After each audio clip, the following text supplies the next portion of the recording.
नमस्कार बच्चों, आज हम क्लास 10th विषय हिंदी काव्यखंड का पहला चैप्टर सूरदास जी द्वारा रचित पद का अध्ययन करेंगे। जानते हैं आप सभी कि भगवान श्री कृष्ण एक बार गोकुल को छोड़कर के मथुरा चले गए थे और काफ़ी समय वहाँ व्यतीत किया और यहाँ पर माता यशोदा से, अपनी गोपियों से, ग्वाल बालों से आने का वर्णन कर गए थे। बहुत जल्दी ही हम लौट करके यहाँ पर आ जाएंगे, लेकिन काफ़ी समय व्यतीत हो गया, भगवान श्री कृष्ण नहीं पहुँचे वहाँ। तो क्या हुआ, एक बार भगवान श्री कृष्ण मथुरा में ही एक कमरे में खड़े हुए निहार रहे थे, देख रहे थे खिड़की के बाहर। उनका चेहरा बिल्कुल उदास था, मलिन था। वहाँ पर उनके एक मित्र बन गए थे, उद्धव जी। बहुत परम मित्र बन गए थे उद्धव जी, जिनको अपने ज्ञान का बहुत अभिमान था। तो उद्धव जी ने कहा कि भगवान, हे प्रभु, आप क्यों दुखी दिखाई देते हैं? तो उन्होंने कहा भगवान श्री कृष्ण ने कि मुझे ब्रिज की याद, गोकुल की याद भुलाए नहीं भूलती है। क्या किया जाए, मुझे अपने गोकुल की, गोपियों की, माता यशोदा की, सबकी बहुत याद आती है। मेरे विरह में मेरी गोपियां तड़प रही होंगी। तो उद्धव जी से कहा कि तुम जा करके हमारी गोपियों का हमारे प्रति जो प्रेम है उसको अलग कर दो, जा करके उनको समझा दो, अपने योग का, ज्ञान का संदेश दो, जिससे वो हमें भूल करके उस निराकार ब्रह्म की आराधना में लग जाएं, उसकी उपासना में लग जाएं।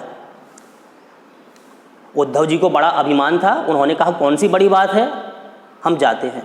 उद्धव जी जाते हैं गोकुल ब्रिज, और वहाँ पर गोपियों के सामने भगवान श्री कृष्ण के प्रति जो उनका प्रेम था उसको अलग करना चाहते हैं। तो समझाते हैं, कई प्रकार से उन्होंने समझाया, लेकिन गोपियों ने उनके ज्ञान का समाप्त कर दिया। कोई प्रभाव उद्धव जी के ज्ञान का गोपियों पर नहीं पड़ा और उन्होंने स्वयं उद्धव को समझाना शुरू कर दिया। यानी कि इस पूरे प्रसंग में प्रेम की महत्ता बताई गई है कि प्रेम ही सर्वोपरि है। तो गोपियां क्या कहती हैं उद्धव से जब उद्धव जी समझाने गए? अब आप ध्यान से सुनिए।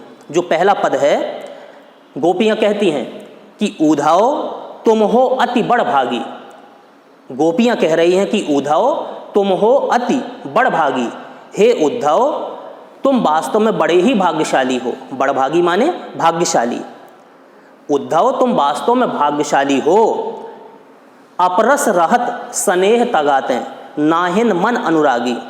अपरस रहत स्नेह तगाते नाहिन मन अनुरागी। अपरस माने तुम दूर हो, स्नेह तगाते उसके स्नेह से, नाहिन मन अनुरागी तुम्हारा मन प्रेम में नहीं पड़ पाया, इसलिए तुम भाग्यशाली हो। यानी कि कहने का मतलब यह है कि अपरस रहत स्नेह तगाते, कि तुम भगवान श्री कृष्ण के प्रति तुम्हारे मन में प्रेम भावना जागृत नहीं हो पाई। तुम उनके समीप रहते हुए भी, भगवान श्री कृष्ण के पास रहते हुए भी तुम्हारे मन में उनके प्रति कोई प्रेम नहीं उमड़ पाया, इसलिए हे उद्धव तुम भाग्यशाली हो। अपरस रहत स्नेह तगाते, यानी कि पास में रहते हुए भी तुम उनके स्नेह से दूर हो। नाहिन मन अनुरागी, तुम्हारा मन प्रेम में नहीं पड़ पाया भगवान श्री कृष्ण के, इसलिए हे उद्धव वास्तव में तुम कैसे हो, भाग्यशाली हो कि तुम्हारा मन किसी के प्रेम में अनुरक्त नहीं है, अपरस है, अनुरक्त नहीं है, किसी के प्रति तुम्हारे मन में प्रेम भावना जागृत नहीं हो पाई, इसलिए हे उद्धव तुम भाग्यशाली हो। उदाहरण देते हैं कि पुरइन पात रहत जल भीतर। पुरइन पात, पुरइन माने होता है कमल, पात माने पत्ता, जल भीतर। जिस प्रकार से कमल का पत्ता जल में रहते हुए भी, जल में रहता है कमल का पत्ता, लेकिन तारस देह न दागी। तारस उसका रस, यानी कि उस पानी की एक बूंद भी उसके शरीर में नहीं ठहरती। तारस देह न दागी, देह माने शरीर, न दागी नहीं ठहरती है।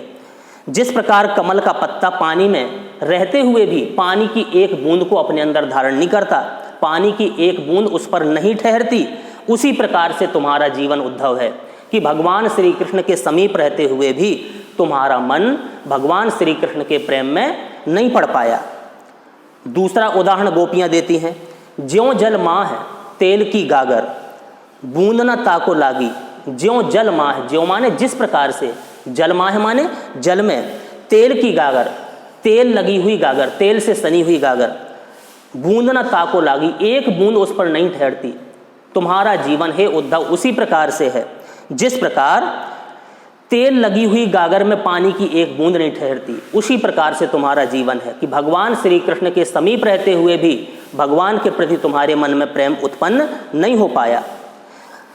आगे गोपियां लिखती हैं कि प्रीत नदी में पाँव न बोरियो, हे उद्धव लगता है कि तुमने प्रेम रूपी नदी में, प्रीत नदी, प्रीत माने प्रेम, नदी माने नदी, तुमने प्रेम रूपी नदी में अपने पाँव को अभी तक नहीं डुबाया है। यानी कि वास्तविकता यह है कि आज तक तुम प्रेम रूपी नदी में उतरे ही नहीं हो, इसलिए दृष्टि न रूप परागी, इसलिए ना तो तुम रूप पारखी हो और ना ही प्रेम के भाव को जानते हो।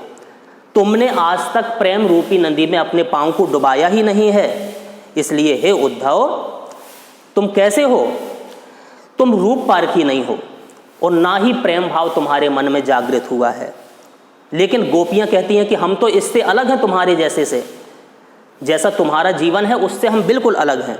क्या कहती हैं कि सूरदास, यानी कि यहाँ पर सूरदास जी लिखते हैं कि अबला हम भोरी, वो गोपियां उद्धव से कहती हैं कि अबला जिसका कोई सहारा ना हो, भोरी हम तो अबला हैं, बेसहारा हैं, और भोली भाली ग्वालिने हैं, गुर चाटी ज्यों पागी, हमारी स्थिति उसी प्रकार से है कि जिस प्रकार से गुड़ खाने के लालच में चींटी बढ़ती है, गुड़ चाटी, गुड़ चाटने के लिए, गुड़ चाटने के लिए, गुड़ खाने के लिए चींटी जाती हैं वहाँ पास में गुड़ के और उसी में फंस करके रह जाती हैं।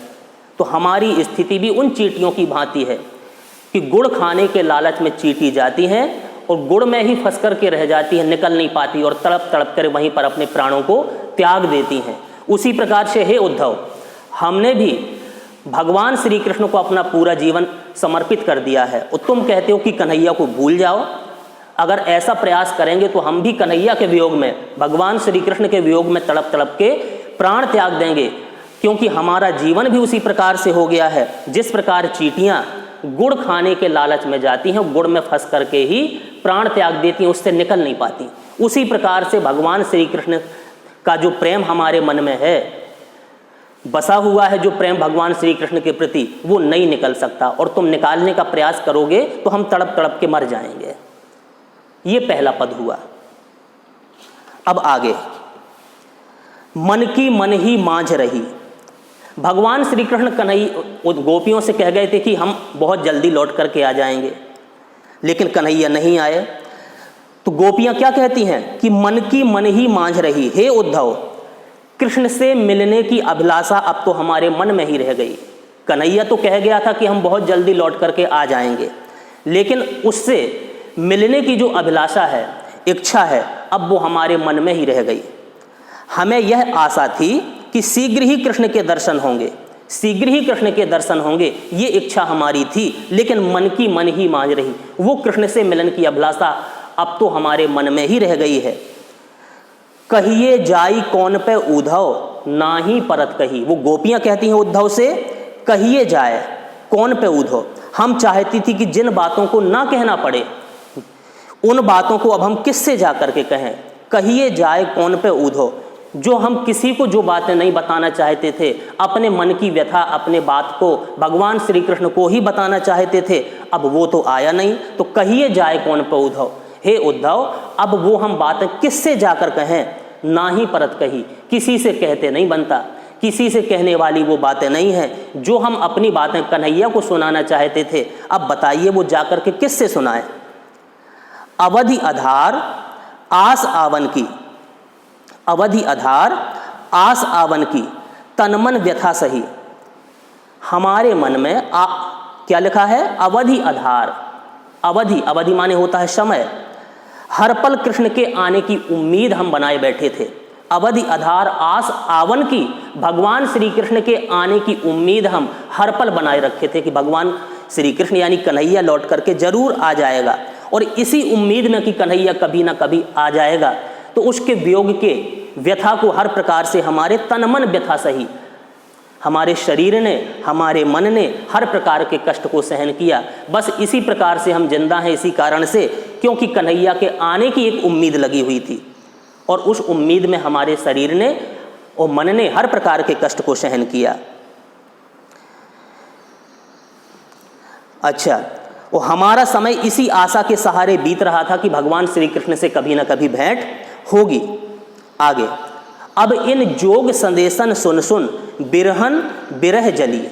अब इन जोग संदेशन सुन सुन बिरहन बिरह दगी। हे उद्धव, तुम हमें योग का संदेश सुना रहे हो, योग संदेश, निराकार ब्रह्म की पूजा की बात बता रहे हो, भगवान श्री कृष्ण को भूल जाने की बात कर रहे हो। तो अब इन योग संदेशन सुन सुन, अब तुम्हारे इस योग ज्ञान के संदेश को सुन करके, तुम्हारे इस योग ज्ञान के संदेश को सुन करके हम कृष्ण के वियोग में जीने वाली गोपियां बिरह की आग में जलने लगी हैं। अब इन योग संदेशन सुन सुन बिरहन बिरह जली। ठीक है कि नहीं? अब तुम्हारे इस योग ज्ञान के संदेश को सुन करके भगवान श्री कृष्ण को चाहने वाली, उनके वियोग में जीने वाली ये गोपियां और तीव्रता से बिरह की अग्नि में जलने लगी हैं। बिरहनी बिरह दगी, ठीक है ना, बिरहनी बिरह दही, यानी कि भगवान श्री कृष्ण के प्रति जो हमारा प्रेम है, अब तुम कहते हो कि भूल जाओ, योग संदेश सुना रहे हो, उसके ना आने की उम्मीद हम अब छोड़ दें, कैसे छोड़ दें? तो ये सब बातें सुन करके, तुम्हारे इन योग ज्ञान के संदेश को सुन करके हम बिरहणी, जो कृष्ण के वियोग में अभी तक जिंदा थे, और बिरह की अग्नि में जलने लगे हैं और तीव्रता से जलने लगे हैं। चाहत होती गुहार जितैते, चाहत हती गुहार जितैते। चाहती माने चाहती थी, गुहार माने होती है रक्षा, जिससे हम अपनी रक्षा की कामना सोचते थे कि यहाँ से हमारी रक्षा होगी। तो चाहती होती गुहार जितैते, यानी कि जहाँ से हम अपनी रक्षा, अपनी सुरक्षा की कामना कर रहे थे, उतते धार बही, उसी तरफ से और धार बहाई जा रही, हमें कष्ट दिया जा रहा है। यानी कि हम ऐसा सोचते थे कि वो कन्हैया आकर के हमारे सारे कष्टों को, हमारी विरह की अग्नि को शांत कर देगा, बुझा देगा, सारे कष्टों को दूर कर देगा। लेकिन ये क्या, हम तो देखते हैं कि उस कन्हैया के द्वारा ही तुम्हें भेजा गया, वहीं से और हमें तड़पाया जा रहा है, उसी तरफ से और आग लगाई जा रही है। यानी कि कहने का आशय है कि चाहती होती गुहार जितैते उतते धार बही, जिधर से हम विरह की आग से रक्षा के लिए पुकार लगाना चाहते थे उस कन्हैया से, उधर से ही यह प्रचंड अग्नि की धारा प्रवाहित हो रही है। यानी कि तुम योग ज्ञान का संदेश देकर के प्रचंड अग्नि हमें प्रदान कर रहे हो, हमें ऐसा लग रहा है। यानी कि हम कृष्ण के विरह में व्याकुल होकर के उनसे मिलने को व्याकुल हो रहे हैं, व्याकुल हो रहे हैं कि कन्हैया आए, हमारी व्याकुलता को दूर करे, और वे हैं कि योग ज्ञान संदेश भेज करके हमें विरह की अग्नि में जला रहे हैं। आगे लास्ट लाइन है, सूरदास अब धीर धरह क्यों मर ज्यादा ना लही। सूरदास यानी कि सूरदास जी कहते हैं, अब धीर धरह क्यों, हे उद्धव अब तुम ही हमें बताओ कि अब हम अपने मन में कैसे धीरज को धारण करें, कैसे धैर्य को धारण करें। मर ज्यादा ना लही, उस कन्हैया ने सारी मर्यादाओं को छोड़ दिया है। यानी कि सूरदास जी बताते हैं कि वो गोपियां कहती हैं कि अब हम धैर्य को क्यों धारण करें, कैसे धारण करें, जब कृष्ण ने ही अपनी मर्यादा नहीं रखी। अब हमारा धैर्य का बांध टूटने के कगार पर आ गया है, कैसे हम अपने धैर्य को धारण करें। ये दो पद हो गए। चलिए तीसरा पद देख लें।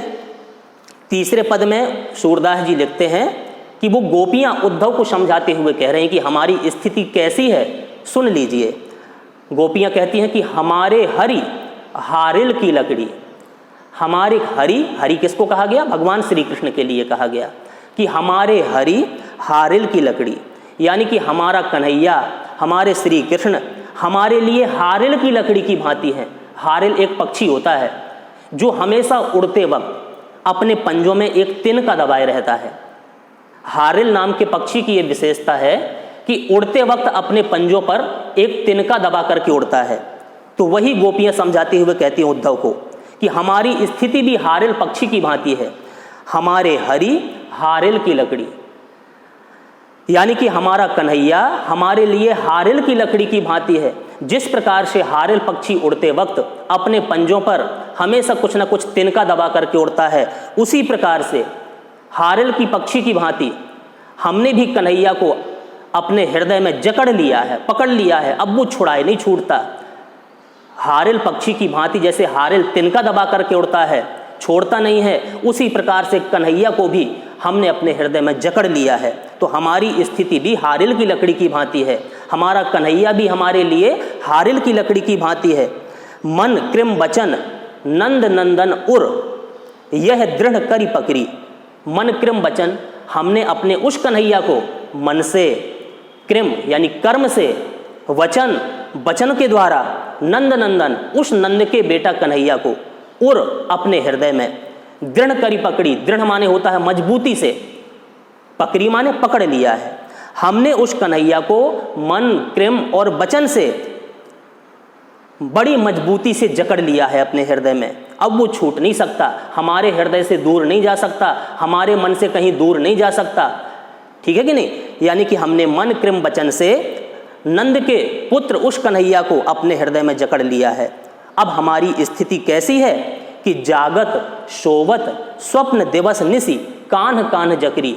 जागत सोवत, चाहे हम जाग रहे हों, चाहे सो रहे हों, स्वप्न चाहे हम स्वप्न देख रहे हों, दिवस निसी, दिवस माने होता है दिन, निशी माने रात। अब जागते हुए, सोते हुए, स्वप्न में, दिन में और रात में कान्ह कान्ह जकरी, अब कन्हैया के नाम का ही जप करते रहते हैं।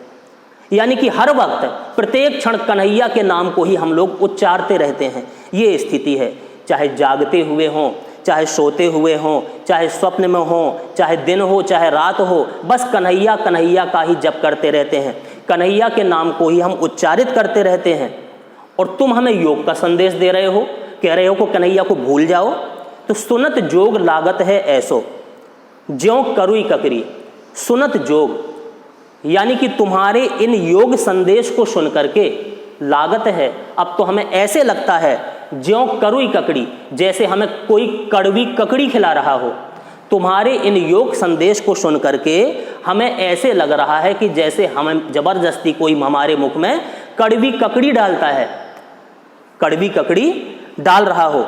जानते हैं कोई कड़वी चीज़ हम खा रहे हैं तो उसको उगलने का मन होता है कि निकाल दें। तो हमारी स्थिति भी इन योग के संदेश को सुन करके हे उद्धव ऐसी है कि जैसी कड़वी ककड़ी कोई व्यक्ति खाता है तो वो उगलने को मन करता है, उसी प्रकार से तुम्हारा ये योग संदेश कड़वी ककड़ी की भांति है। ये हमारे अंदर प्रवेश नहीं कर सकता है, हम तो इसको निकाल बाहर करेंगे। हमारे हृदय में तो कन्हैया का वास है। सू तो व्याधि हमको ले आए, देखी सुनी ना करी। वो गोपियां कहती हैं कि हे उद्धव जी, तुम तो व्याधि, व्याधि माने होती है बीमारी, हमको ले आए। ये तुम हमें कौन सी योग रूपी बीमारी दे रहे हो? तुम हमारे लिए ये कौन सी योग रूपी बीमारी लेकर के आ गए हो? देखी सुनी ना करी। अरे ये बीमारी तो हमें ना कभी देखी है, ना सुनी है, और ना हमें कभी ये बीमारी हुई है।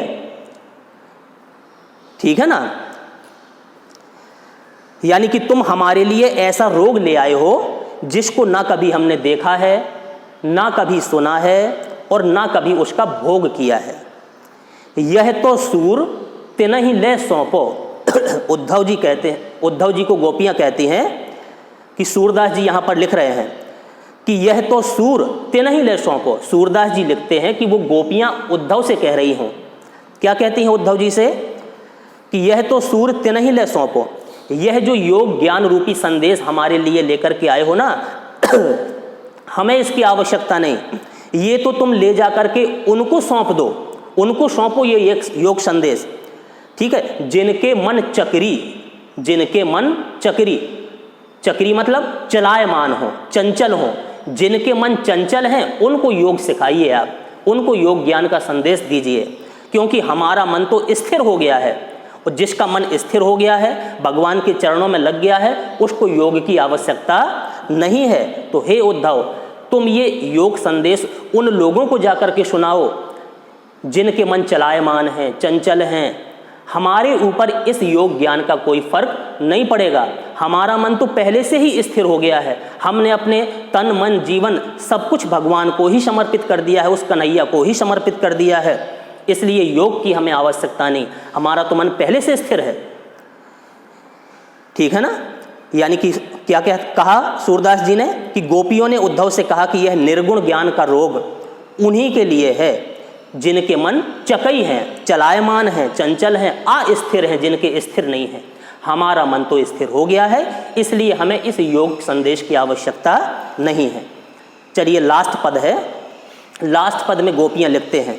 गोपियां क्या कहती हैं कि हरि हैं राजनीति पढ़ आए, हरि हैं राजनीति पढ़ आए। यानी कि वहां पर कई गोपियां थीं, कई गोपियां इकट्ठी थी जब उद्धव जी गए थे। तो एक गोपी दूसरी गोपी से कहती है कि हरि हैं राजनीति पढ़ आए। हरि माने भगवान श्री कृष्ण। तो गोपी कहती है एक गोपी दूसरे से कि हे सखी, लगता है कि हमारे कन्हैया ने वहाँ मथुरा जाकर के बहुत ज़्यादा राजनीति सीख ली है, बहुत ज़्यादा राजनीतिज्ञ हो गया है वो कन्हैया। हरि है राजनीति पढ़ आए, यानी कि हे सखी, अब हमारा कन्हैया, हमारा कृष्ण राजनीति शास्त्र में पूर्णतः लगता है दक्ष हो गया है, पूर्ण राजनीतिज्ञ बन गया है वो कन्हैया। हरि है राजनीति पढ़ आए, ठीक है कि नहीं। समुझी बात कहत मधुकर के समाचार सब पाए। समुझी बात, क्या तुम, जो ये उद्धव जी हमें बात समझा रहे हैं, योग ज्ञान का संदेश दे रहे हैं, भगवान श्री कृष्ण के बारे में कुछ समझा रहे हैं, कुछ बता रहे हैं, क्या भगवान श्री कृष्ण का कोई भी संदेश तुम्हें प्राप्त हो पाया कि कन्हैया कब आएगा, कब हमारी व्यथा को दूर करेगा? इनके योग ज्ञान के द्वारा कोई संदेश कन्हैया का तुम्हें प्राप्त हो सका? नहीं हो सका है। तो क्या कहती हैं कि लगता है कि वो कन्हैया पूरी तरीका से राजनीतिज्ञ हो गया है, राजनीति में दक्ष हो गया है, इसलिए भी प्रेम संबंधी बातों में भी कपट और छल से काम ले रहा है। ये प्रेम की बात है, प्रेम से करना चाहिए, आना चाहिए, ठीक है कि नहीं, हमें समझाना बुझाना चाहिए, लेकिन वो राजनीतिज्ञ हो गया है लगता है, इसलिए प्रेम संबंधी बातों में भी वो छल और कपट का काम ले रहा है, ठीक है। समुझी बात कहत मधुकर के समाचार सब पाए। भ्रमर रूपी उद्धव ने, इस उद्धव जी ने समझी बात कहत मधुकर, मधुकर कहते हैं वैसे भौरा को, यहाँ मधुकर शब्द उद्धव जी के लिए कहा गया है, उद्धव जी का भी पर्यायवाची मधुकर है, इसलिए ये मधुकर किसको कहेंगे हम? उद्धव को। तो गोपियां कहती हैं कि समझी बात कहत मधुकर के समाचार सब पाए। इन उद्धव जी ने जो योग ज्ञान का संदेश हमें सुनाया, योग ज्ञान संबंधी जो बातें हमें बताई, क्या वे तुम्हारी समझ में आ गई? क्या इन बातों से कोई अपने कन्हैया का समाचार जान पाया कि कन्हैया कैसा है, कब आएगा? नहीं प्राप्त हुआ कन्हैया का संदेश।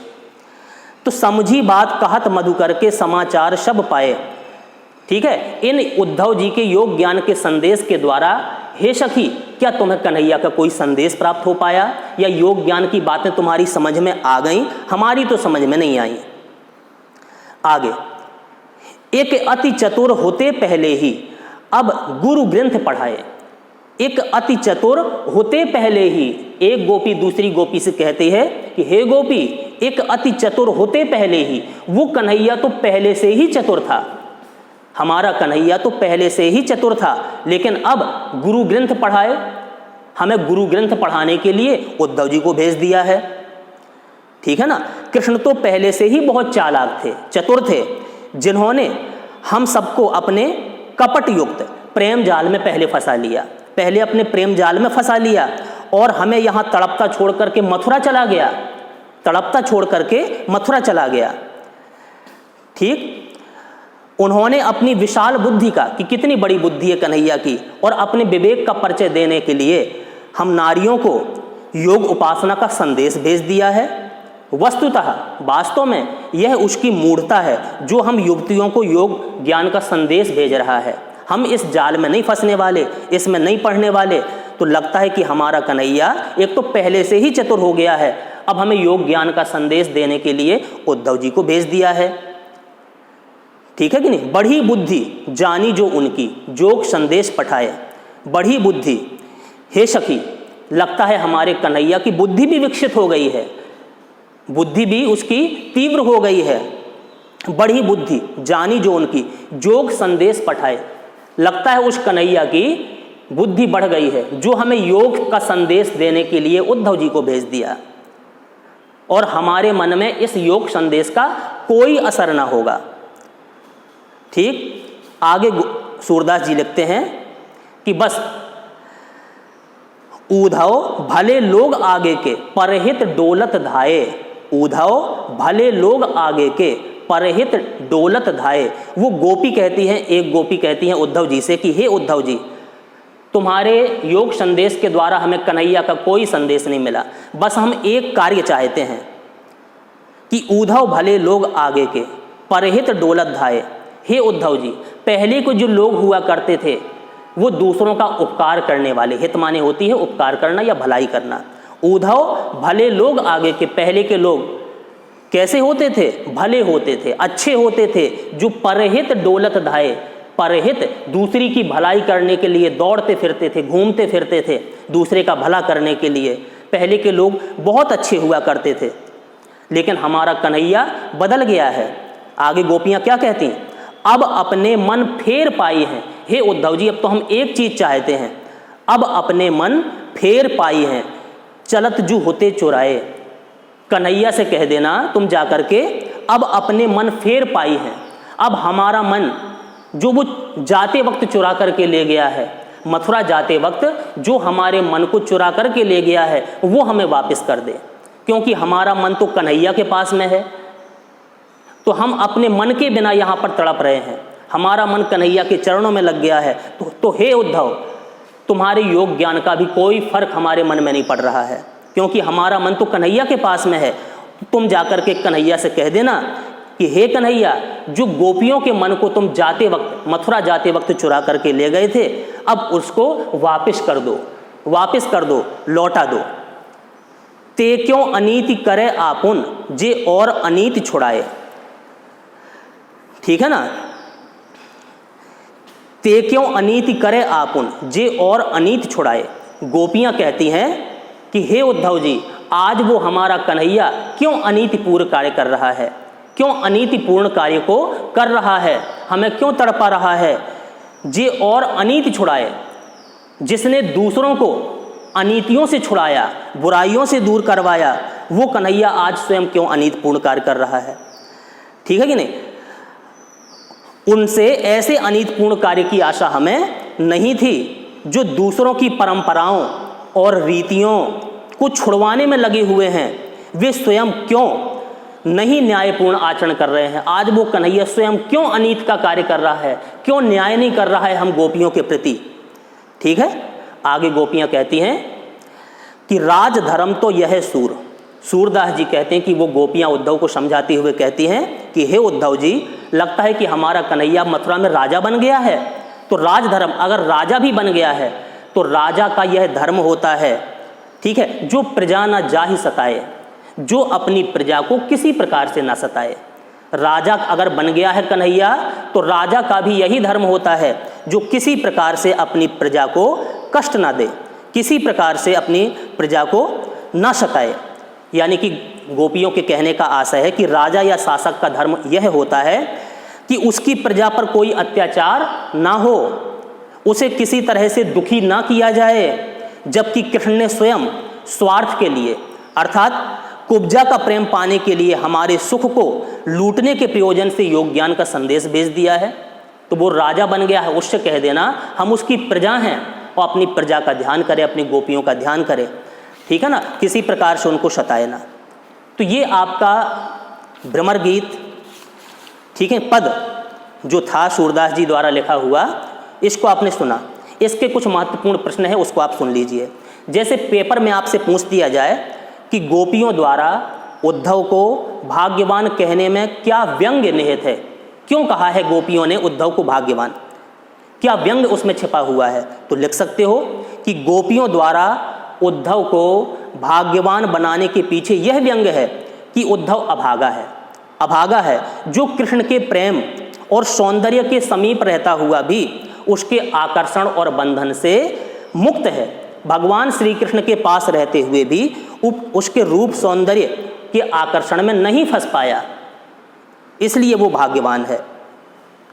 दूसरा, उद्धव के व्यवहार की तुलना किस किस से की गई है, उद्धव का व्यवहार कैसा है। अगर ये प्रश्न काफ़ी बार पूछा गया है बोर्ड के पेपर में, उद्धव के व्यवहार की तुलना किस किस से की गई, तो आप लोग लिख सकते हैं कि उद्धव के व्यवहार की तुलना कमल पुष्प और तेल की मटकी से की गई है। यह आपने पढ़ा था, कमल पुष्प और तेल की मटकी से की गई है। जिस प्रकार कमल जल के ऊपर रहता है और उसकी पत्तियां जल के समीप होते हुए भी एक बूंद नहीं लगने देती हैं। ठीक है ना, तो एक तो कमल के पत्ते से की गई है, दूसरी तरफ तेल की चिकनी मटकी को जल में डाल दिया जाए तो उसके ऊपर भी एक बूंद नहीं ठहरती। ठीक उसी प्रकार उद्धव व्यवहार में इतना रूखा है कि उस पर कृष्ण के रूप आकर्षण का भी कोई प्रभाव नहीं पड़ा है। ठीक है ना, तो इस तरीका से आप प्रश्न लिख सकते हैं। अच्छा, एक प्रश्न ये सुन लीजिए आप, गोपियों के अनुसार राजा का धर्म क्या होना चाहिए? गोपियों के अनुसार राजा का धर्म क्या होना चाहिए? तो आप लोग लिख सकते हो कि गोपियों के अनुसार राजा का धर्म यह है कि वह अपनी प्रजा पर किसी प्रकार का कोई अत्याचार ना करे, ना ही कोई ऐसा कार्य करे जिससे प्रजा को दुख पहुंचे, किसी भी तरह से प्रजा को सताया ना जाए, है ना। तो ऐसे बहुत सारे प्रश्न हैं। ठीक है, इस प्रकार से आप लोग पढ़िए, समझिए, कहीं कोई दिक्कत होती है पूछते रहिए। तो अभी इस वीडियो को हम यहीं समाप्त करेंगे। धन्यवाद।